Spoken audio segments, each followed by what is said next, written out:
Bonjour, bonjour, bonjour, c'est Joshua Kitembo et Tito Mutebele.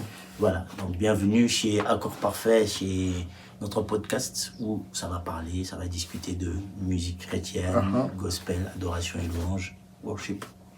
Et de tout ce qui nous intéresse en fait dans le domaine. On va essayer de vous partager nos connaissances. Bon, on est tous les deux un peu spécialistes dans certains domaines, de la musique, de l'adoration. On est tous les deux pasteurs et on est tous les deux un peu anciens.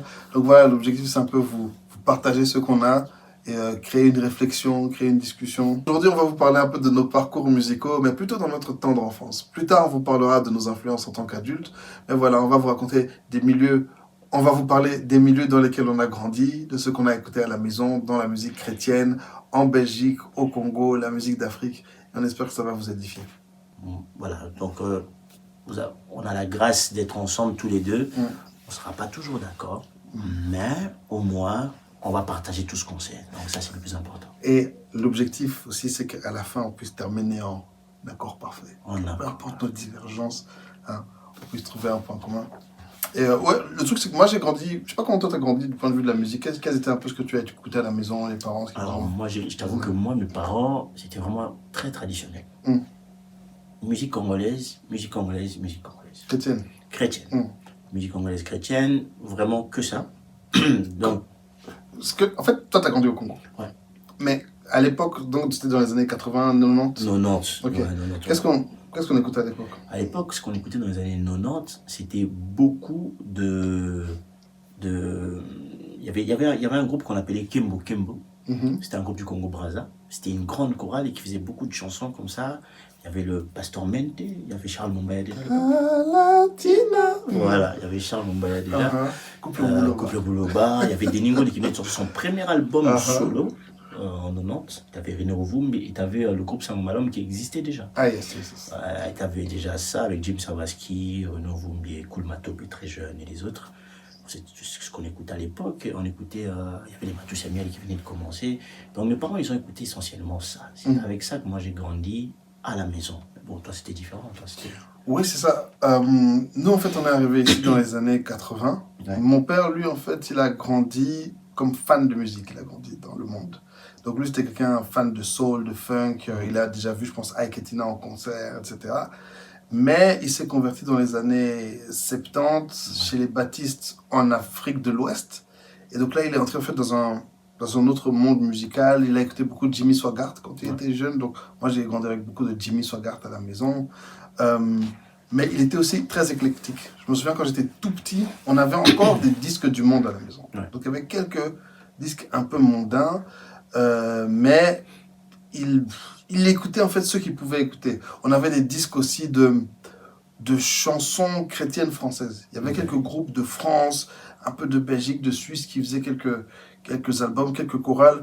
En fait, mon père, lui, est vraiment de la mouvance qu'on appelle Jesus Movement. Okay. Dans les années 60, 70, un peu hippie, un peu tout ça. Et donc, c'est tout ça qu'on a reçu.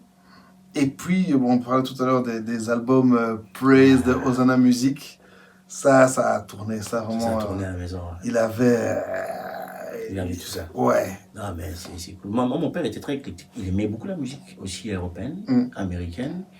Mais quand il s'est converti dans les années 70 aussi, il a un peu arrêté. Mais de temps en temps, il te parlait, il n'écoutait pas, mais il te disait toujours, ah, James Brown, il te parlait de James Brown, il te parlait d'Otis Redding. C'est ça. Il te parlait de ça, de Johnny Hallyday. Il te parlait beaucoup. Il t'en parlait. C'est ça, papa aussi parlait, mais il n'écoutait pas plus vraiment.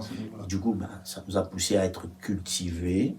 Mon père, personnellement, le fait de savoir que mon père me parlait souvent de ça, Tacita et Ketina, parlait un peu de musique, un peu de tout. Ma mère aussi qui me parlait de ça, Oke Jazz aussi, ils en parlaient, mais, papa aussi, mais ils écoutaient plus. Ouais. Mais ils te disaient, ah, nous à notre époque, on écoutait ça. Du coup, Eddie Mitchell, je crois que mon père il était fan d'Eddie Mitchell, je sais pas pourquoi. Et il t'en parlait, mais il n'écoutait pas. Donc moi, par curiosité, je me disais, tiens, pourquoi il en parle Et tu vois un peu écouter, t'écoutes un peu, t'es jeune, mais après tu dis, bon, mais t'écoutes que du gospel, parce que voilà. Le truc aussi, c'est que quand nous, on grandissait dans les années 90, bon, 80 pour moi, un peu 90, etc., tu n'avais pas vraiment l'occasion d'aller 90 pour les Français qui vont nous suivre, hein, parce qu'on sait jamais exact. C'est vrai, 90. C'est qu'il n'y avait pas vraiment l'occasion d'aller écouter ces musiques, vu qu'il n'y avait pas encore Internet. Si tu n'allais pas dans un disquaire pour acheter des trucs, tu ne pouvais pas écouter autre chose. Nous, par exemple, à la maison, MTV était bloqué. Papa avait enlevé MTV. Il y avait des donc on a grandi jusqu'à mon adolescence, j'avais pas de MTV. Moi, pareil. Ouais. Donc, nous, il n'avait pas bloqué, mais il disait que c'était la chaîne du diable. Donc, du coup, on ne regardait pas MTV. Mais le problème, c'est que, je me rappelle, Michael Jackson avait sorti l'album Bad. Et ça passait partout. Donc, du coup, tu pouvais bloquer ce que tu voulais. Et pour nous, Michael, c'était le diable parce que c'est. Voilà, les parents. L'antichrist. L'antichrist. Surtout quand il s'approchait de Dangerous avec les yeux juste là. C'était super. T'écoutais pas. Mais en fait, t'écoutais pas personnellement. Mais t'avais ça partout. C'est ça. Ouais. C'est vrai que je me posais la question récemment, je me disais, Pierre, nous, on n'avait pas MTV. Comment ça se fait que je connais tellement de chansons de Michael? En fait, à l'époque, il y avait des artistes qui étaient tellement gros que tu ne pouvais pas les rater. Mais ce qui était bien, c'est que malgré ça, on est resté quand même assez très gospel. Moi, je trouve que je suis resté très gospel. Et très vite, j'ai l'impression que j'ai commencé à aimer plus la musique que mes parents, que je connaissais plus la musique. Et du coup, mon père, quand il y avait un artiste qui sortait, ou un album qui sortait, il m'appelait. Il disait, dis-moi un peu c'est qui là qui chantait. Et moi je disais, c'est un tel. Ouais, parce que toi tu connais. En fait, moi c'était des grands du quartier, des frères de l'église, parce que nous l'église était dans la maison. Les frères de l'église, ils écoutaient, ils me rapportaient. Et c'est en l'année 90 que j'ai découvert la musique nigériane avec Sonny Okosun. Sonny Okosun, il s'était converti dans les années 90, il a sorti son album chrétien, le premier, avec Jesus the King, Jesus the Lord, et on m'a ramené des cassettes. Mais c'est ça aussi que je pense que les jeunes ne comprennent pas. C'est que, en fait, je ne sais pas si vous réalisez qu'à l'époque, tu n'avais que la musique qui arrivait jusqu'à toi. Ouais, c'est vrai. Nous, par exemple, à un moment, papa était en Corée dans les années 90, il est revenu avec des cassettes de musique en coréen. Donc, on écoutait de la musique coréenne pendant des années. On avait aussi la chance que papa allait en Amérique. Donc, à un moment, on écoutait, je parle des Don Moon, etc., les Hosanna Music. Mais à un moment, il est passé au Black Gospel. Et c'est comme ça que nous, on a eu la chance, très vite, d'être plongé dans les chœurs Franklin, les frères d'Amond, etc. Et puis aussi, dans notre église, il y avait un frère qui importait de la musique. Donc, on a eu pas mal de gens de l'église qui ont commencé à être vraiment dans ce mood. Ce qui fait que notre église, on a très vite été dans le Black Gospel parce que tu avais la chance d'avoir quelqu'un. Mais si tu n'avais personne... Tu n'avais pas la musique. Voilà, c'est tout. C'est tout. C'est ça. Moi, je me rappelle aussi, à un moment, la musique sud-africaine est arrivée au Congo, dans les années 90. Déjà, ça a été la musique sud-africaine, pas mondaine, qui arrive au Congo en premier. C'est le gospel qui arrive. Rebecca Malopé, Brenda Fassi, sa période gospel, et surtout Rebecca. Quand Rebecca est arrivée, tout le monde écoutait Rebecca. Et bizarrement, on faisait l'association Rebecca, Sonny Okosun, et j'ai oublié la dame qui est décédée aussi, il n'y a pas longtemps, une star nigériane qui était aussi mondaine, qui est devenue chrétienne, qui est après devenue actrice. Et tu avais tout ce mélange-là, donc pour nous, c'était la musique anglophone.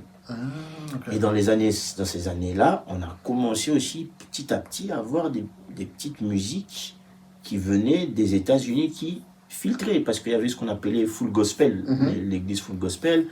Tu avais ces gens-là qui ramenaient quelques sons des États-Unis. Du full gospel. Effectivement, il y avait des gens comme... Après, Maman Olangui. Mes parents m'expliquaient, mais Maman Olangui est déjà venue chez nous. À Bruxelles. Donc elle faisait partie du full gospel. Donc c'était tous des gens avec Papa Kayembe. Ça, c'est mon oncle, tonton Michel, si jamais tu regardes ça, en tout cas que Dieu te bénisse. C'est lui le président du full gospel. Et il emmenait beaucoup de gens du Congo, Belgique, États-Unis. Donc c'est toute une équipe de leaders qui ont fait ce parcours. C'était vraiment bien. Moi, je me rappelle, il y avait Mike Evans qui est arrivé en 94, c'était un évangéliste américain. Et mon père était le chargé de la poule limitée, donc toute la poule de Congo, Kinshasa, Est ou Ouest. Et ils étaient beaucoup de pasteurs, il y avait Maman Lang, il y avait beaucoup de gens. Et là, on a découvert petit à petit certains musiciens qui commençaient aussi à percer. Et c'est là que mon père, avec son équipe, avec son groupe de pasteurs, il avait produit le concert de Denis Ngondé au centenaire. D'accord. Et c'est là qu'il connaissait tout le monde. Donc voilà. Mais bon, simplement pour dire qu'on a été influencé par la musique du monde. Mais est-ce qu'il y avait déjà des artistes étrangers qui venaient chanter à Kin à cette époque-là? Les artistes étrangers qui venaient chanter à Kin. Que ce soit d'Afrique, que ce soit d'Europe ou d'Amérique, est-ce qu'il y en avait? J'ai vu Rebecca Malopé venir. Mais c'était des gros concerts ou bien c'était discret? C'était plutôt discret. Est-ce que déjà il y avait des gros concerts chrétiens à cette époque-là? À cette époque-là, il n'y avait pas énormément de gros concerts. Il y avait la FENA Musique. La FENA Musique, c'était un festival chrétien qui rassemblait tous les musiciens chrétiens. Bizarrement, sauf Charles Mombaya, qui n'avait jamais participé à ça.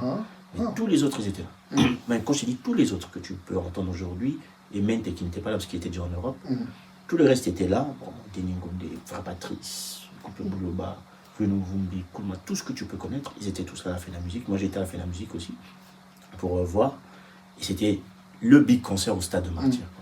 Mais bon, le stade n'était pas rempli, mais il était assez énorme. C'était les gros stades. Le premier gros concert chrétien que moi j'ai vu, c'était au centenaire de Ningonde, 20 000 personnes. Et là, il y avait des. Mais sinon, il n'y avait pas d'énormes concerts.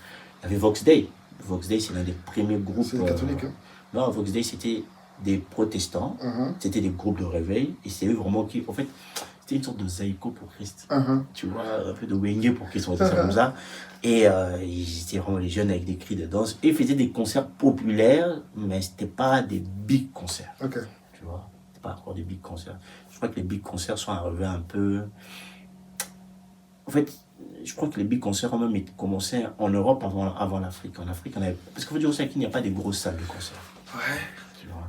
Mais bon, quand tu parles d'en Europe, tu parles d'Europe dans le milieu congolais. Ouais. Parce que nous ici, quand j'étais petit, il y avait des artistes. Ouais. Quelques artistes locaux, notamment des artistes belges. Il y avait des familles comme la famille Beumier. Il y avait plusieurs groupes familiaux comme ça. Ils sont encore là, c'est des Belges de Mons. Il y avait Jude 24. Je pense que c'était des Français, des familles comme ça qui tournaient un peu d'église en église. Mais le milieu chrétien protestant en Belgique, France, était un petit milieu. Il n'y avait pas des grandes églises. D'ailleurs, quand mon père est arrivé ici, bon, il avait un peu... Le ministère a vite fonctionné, donc ça a un peu secoué les choses ici, parce qu'ils n'avaient tellement pas l'habitude des grandes églises, des grands événements. Allez, il y avait un gros événement qui se passait en Belgique chaque année, c'était la célébration. Toutes les églises venaient, se rassemblaient, et c'était au CEREA. Et le CEREA, c'est quoi? C'est 1000 places, 1200, même pas, un truc comme ça. Donc, oui, et effectivement, les Congolais, on a commencé à ramener des artistes petit à petit. J'étais encore très jeune, hein. Mais c'est vrai qu'il y avait cette idée de grosses salles. La Madeleine. La Madeleine, c'est une salle que les Congolais collent depuis longtemps. Hein. Nous, on a fêté les 10 ans de l'église à la Madeleine. Donc, c'était en 96. Allez, moi, je n'ai pas connu des gros... Comme je te dis, hein, qu'il n'y avait pas des gros concerts. Mais l'influence du gospel américain s'est énormément fait sentir à un moment. Pourquoi? Les gens chantaient différemment. Moi, les gens chantaient différemment à Kin. C'était beaucoup plus... Comme ça venait du catholicisme et du protestantisme, la manière de chanter était différente. Par contre, quand les premiers albums sont sortis dans les années 90, les premiers albums studio qui sont sortis vraiment dans les années 90, avec des ingénieurs comme Lazare Takasasa et tout ça, les Kouloumatop et le studio Sarumalam, je sentais que, d'ailleurs Sawaski qui était un Canadien, je sentais qu'il y a eu cette influence-là de la manière de produire les sons. Et c'est devenu beaucoup plus, vraiment, dans le son, c'était devenu différent. D'ailleurs, Denis Monde, dans ses albums, il fait même un peu du rap, Nakoba. Tu sens l'influence du jazz aussi, parce que beaucoup de chrétiens ont écouté du jazz à l'époque, ont écouté de la funk. Ils étaient beaucoup. James Brown a joué au Congo, dans les années 70. Je pense que Tina et Ike sont venus sur Congo, quelque chose comme ça. Et du coup, ils avaient cette influence-là de la musique mondaine qu'ils ont ramenée dans la musique congolaise. Vox Day était très influencé par les Wenge et par Zaïko. Mais tu le sens. Par contre, dès qu'il y a eu les premières infiltrations de la musique un peu anglo-saxonne, avec les premiers sons de Hillsong qui sont arrivés, les premiers Don Moon qu'on a commencé à écouter, tu as senti directement que la manière de chanter était différente. Je peux te dire la vérité. Ouais. Ok. Je vais peut-être vous choquer. Hein. Comme nous, ma famille, mon milieu, nous on était branchés Black Gospel. Ok? Quand... on va Vas-y. Quand Vas-y. les cassettes des couples boulot, débarquaient. Les amis ont trouvé ça nullissime. Oh, purée, je suis désolé. Pour moi, surtout, j'étais enfant. Et faut se dire qu'à l'époque, moi, j'étais encore assez païen dans ma manière de réfléchir. Ouais. Même le black gospel, j'aimais pas. Quand Ok. mes frères ils sont écoutés les chœurs, et tout, moi, j'étais fâché, je voulais regarder mes dessins animés et tout. Parce qu'à l'époque, tu vois, ils mettent leurs cassettes et ils invitaient leurs amis, ils passaient Ouais. des soirées comme ça. Toi, donc, t'es bloqué, tu peux rien faire. Mais voilà.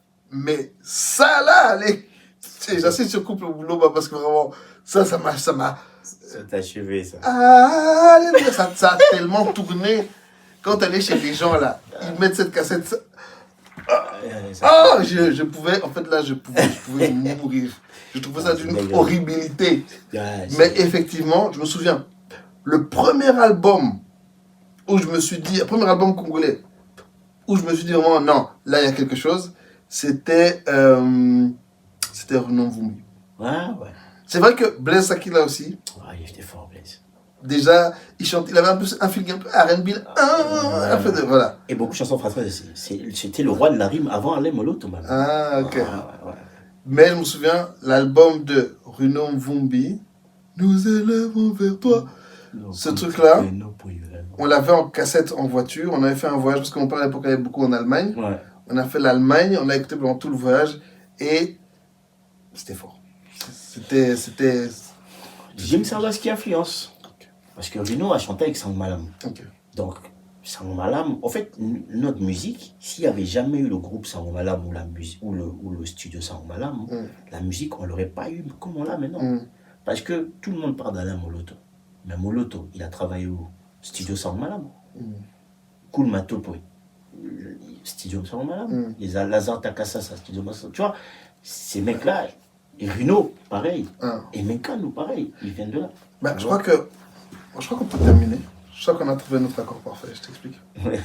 En fait, vous qui nous écoutez, je ne sais pas si tu as un studio. Je ne sais pas si tu as des relations. Mais dans ce qu'on vient écouter dans ce parcours, c'est que une personne qui a une vision, qui a un studio, qui a un hub de connexion, qui a quelque chose, peut complètement changer la donne. En fait. Exactement. Peut complètement changer une région. C'est vrai. Donc en fait, je ne sais pas c'est quoi ton appel. Peut-être que tu es chanteur, peut-être que tu es producteur, je ne sais pas, mais à un moment donné, tu peux être cette personne en fait qui va retourner le game en fait pour Jésus. Et souvent, il va utiliser comme ça une personne. À un moment, tu as parlé de Rebecca Malopé. C'est vrai qu'à un moment, elle a débarqué, sa musique a débarqué dans notre milieu congolais. Il y a des gens qu'on néglige parce que tout le monde les prenait pour des païens. Je suis désolé, les Makoma. Mais ça, je crois que ce sera pour un prochain épisode. Ces mecs, ils ont tout changé. Mais comme tu dis, ils ont apporté un truc. Mais on en parlera. Pour moi, ils sont chers pour moi. Parce que... Bon, écoutez les gars, changer les choses. Là, on vous a donné un peu l'aperçu. Et à un moment, on parlera aussi de l'adoration, différents centres d'adoration et louange. N'inquiétez pas. Il y aura les parties 2, les parties 3, les parties 4. Comme a dit Pasteur Tito, ceux qui ont leur appel, faites votre appel. Vous pouvez changer les choses, on ne sait jamais. Le Seigneur passera pour vous pour changer tout ce qui peut être autour de vous. Et, parce que là, vous allez vous rendre compte qu'on va beaucoup parler des personnages principaux, c'est ça, principaux, qui ont un peu impacté toutes sortes de musique, que ce soit aux États-Unis, que ce soit au Nigeria, que ce soit au Congo, que ce soit partout. On va vraiment parler de ces gens-là qui ont impacté parce que, et franchement, la musique n'a jamais été statistique. Ça a bougé à chaque fois. Je ne sais pas, Pasteur Tito, ce que tu en penses, ça a bougé à chaque fois. Ouais, ça bouge et ça bouge encore. Mais on reviendra là-dessus la prochaine fois. On espère que vous avez aimé cet épisode. C'était notre premier épisode et c'était chouette. C'était chouette. Moi, j'ai beaucoup aimé. Je pourrais plus parler plus longtemps, mais bon, le temps nous est imparti. Mais je crois qu'on a trouvé notre accord parfait. Notre accord parfait du jour. Que Dieu vous bénisse. À la prochaine.